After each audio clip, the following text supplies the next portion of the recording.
What up, y'all? I'm back with another video. This is another album review. I know it's been a while, like almost a month actually, since I've done another album review. I just been busy and I've been trying out other things with other videos, and I've actually been getting more videos than the album reviews. But y'all know this channel is mainly album reviews. It started with album reviews and hip hop discussions and things like that.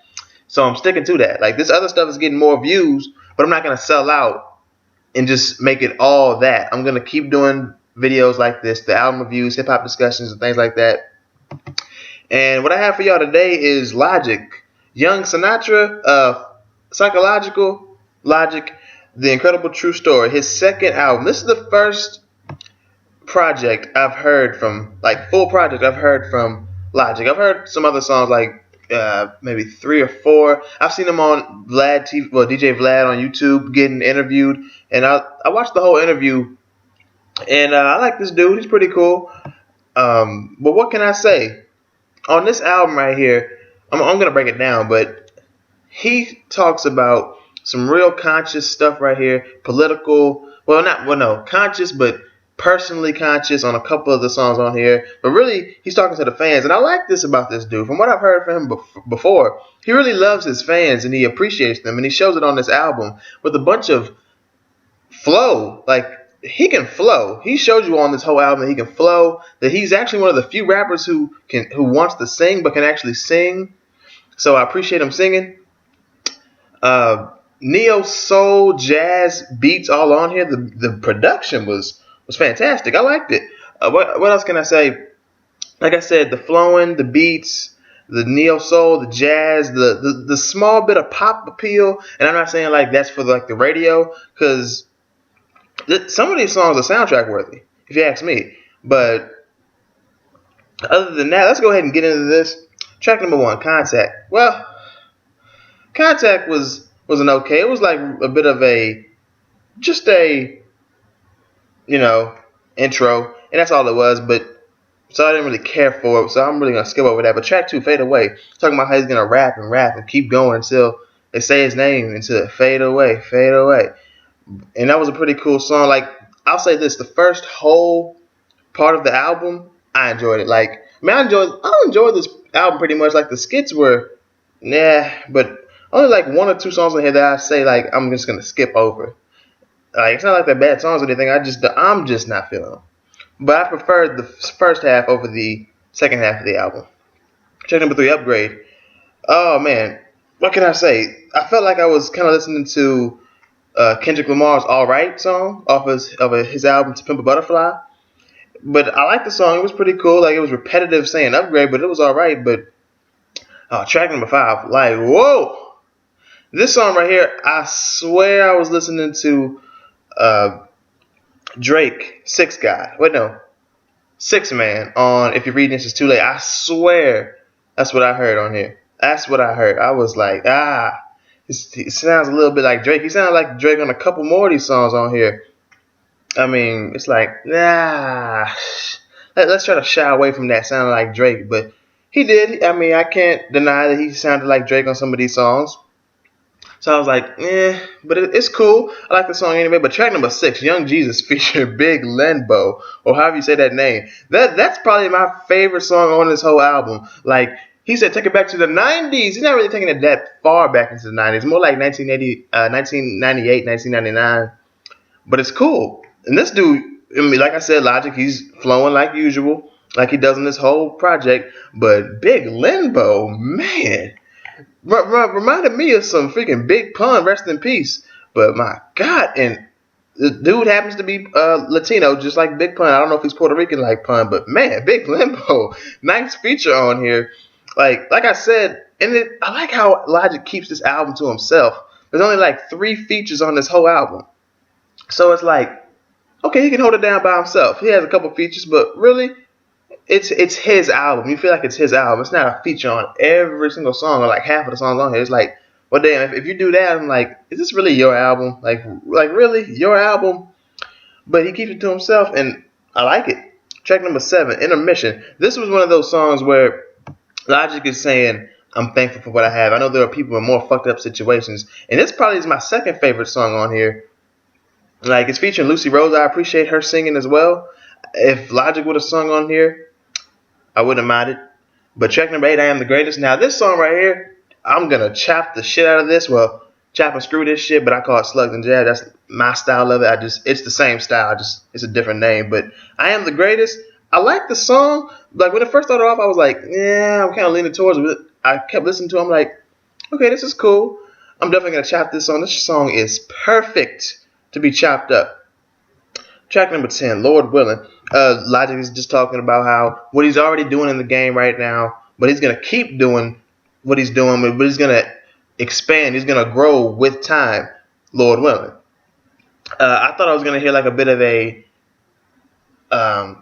Clips type of feel, maybe a Clips sounding beat or a Clips shout out, considering the title, Lord willing, because you know Clips' album, Lord willing. But track number 11, City of Stars. This was one of those songs actually where I was like, I'm not feeling it, and I only got through 2 minutes of the 6-minute song. Like, I didn't really feel it.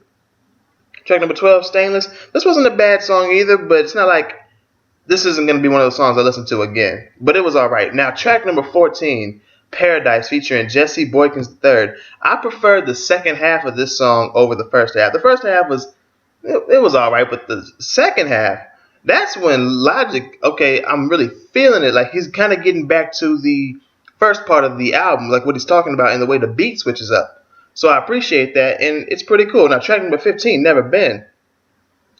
What he's talking about on this one is how you try to, him and how, pretty much him at first, how he used to doubt himself and say he couldn't do this. Can he stomach the pressure of being a rapper? Can he pressure the stomach of having a celebrity?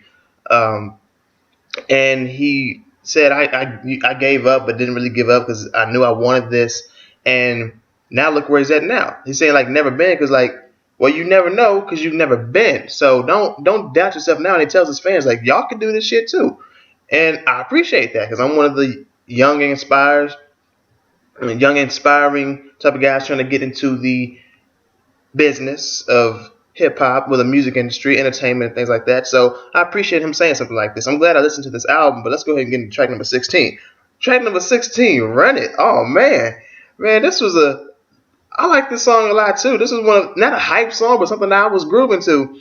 He talks about, like, he keeps saying Run It before the, not really hook, but the beat just keeps playing, then he gets to the next verse. But he's talking about running, and I like run it, hands in the air now, or, just run it. But he's saying run it like I run this shit, like what I do. I'm the one doing this shit. I'm the one writing these songs. And he kind of sounded like Drake on here too, actually. But he says, I'm the one who's writing these songs. I'm the one making these beats. I'm the engineer. I'm doing all this shit. I run this shit. And then in the third verse where he just starts, he said he was going to switch it up and be different. He switched it up, and he was different on this song at least. Like, he flows like he did on the other songs on this album, but I don't have a problem with it. But he did switch it up on this particular song. It didn't sound anything like the first two verses. But he really did break into it, and he was flowing. But like I said, he kind of sounded like Drake a little bit, but I don't have a problem with that. I mean, I'm not the biggest Drake fan. I like his music, but nah. But anyway, yeah, I like how he talk about how he run it. He's the one doing this shit. But he's not saying, like, man, fuck the fans. Like, he knows who his core fans are. He knows they're going to be there for him. But he's saying to, like, all the haters out there, like, I run this shit. Don't tell me what to do, because I'm the one who runs it. You don't run it. But anyway, track number 18, The Incredible True Story. This is a good track to listen to end off a pretty enjoyable album. I mean, great beat selection. Again, like, great beat selection on the whole album. So that's why I say great beat selection again, because this was a great beat. This is really an outro type of beat, and thank God Logic didn't do this. Like, track number 1 was an intro, and the last track on the album was titled outro. Thank God he didn't do that. I can't stand when motherfuckers do that shit. Track number 1, intro. Last track on here, outro. I'm like, what the fuck? Stop that.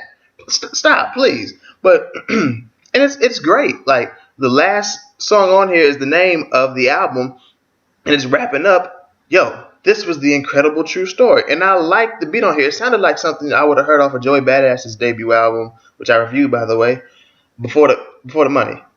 And like I said, the soundtrack worthy. This album, some of the songs on here, this is one of the tracks I was talking about. The soundtrack worthy. This could have been on, since the direction that NBA 2K is going with. This could have been on NBA 2K16's playlist because, like I said, the direction they're going with on this year's soundtrack, this could have made it on there. If it did, I wouldn't have had a problem because I like this song. Well, yeah, well, I mean, see, I don't want to say like I didn't like the second half. Well, when the beat switched up, but I prefer if they did have had this song on 2K16 soundtrack that they had the first part. That when the beat switches up, it's like, all right. But this was an enjoyable album. First project I've ever listened to by Logic. Like first full project. I mean, I've heard a couple songs, but this is like a real project that I've listened to. And what can I say? He's saying this is the album that's going to change everything. See, if I'd had heard his previous mixtape and his previous album before this, then I'd have my opinion on if this changes everything. I'll say this is good setting for me coming in and listening to a first project from him. So I have to give Logic a thumbs up. I have to give this album a thumbs up. Like, good job, Logic. You have a new listener, a new supporter now. You got me to listen to this album like I was going to anyway, but you got me to like this album. You got a new supporter. You got a new listener. So shout out to you. Shout out to the production dude on here, Six and Logic, DJ Khalil. I saw he was on like 3 or 4 songs on here, and I like DJ Khalil. So it's like nice production, nice lyrics, and I just like a nice flow and nice singing, a nice neo soul and jazz with a little bit of pop appeal. It's like, this was an enjoyable album. So like I said, good job to Logic. I have to give this album a 7 out of 10. And if you've heard this album, let me know what you think of this comment in the comment section below. Did I hit it right on the money with a 7? Too high with the 7? Too low with the 7? What is your opinion? Like, what do you give it? Lower, higher? Same as me? 7.5? Not that far off. Let me know what you think in the comment section below. And be sure to like this video if you liked the video. If you disliked it and my rating, hit the dislike button. It's cool. Share this video. Subscribe if you're new. Get me on Twitter, Facebook, and everything else. Like, hit me up in my email for business or anything. All that's in the description below. And if you want to donate to support not just the channel, but what I do as far as entertainment goes, you can donate to DynamicJAB@gmail.com through PayPal, and any amount is appreciated and needed. Not saying needed like it pays my bills or anything, but it's appreciated and, yeah, it's needed. I can stop recording with my phone or the webcam on my laptop. But like I said, pretty good project, pretty good first project for me to listen to from Logic. I really enjoyed it. Some of these songs will be on repeat, but out of the 18 songs, there's like only 2 I'm like, yeah. And I skipped one of them, and that was City of Stars. And I didn't really care for the scenes. I just don't do skits and all that shit really. But anyway, like I said, let me know what you think in the comment section below, and thank you for watching. I'll see y'all next time.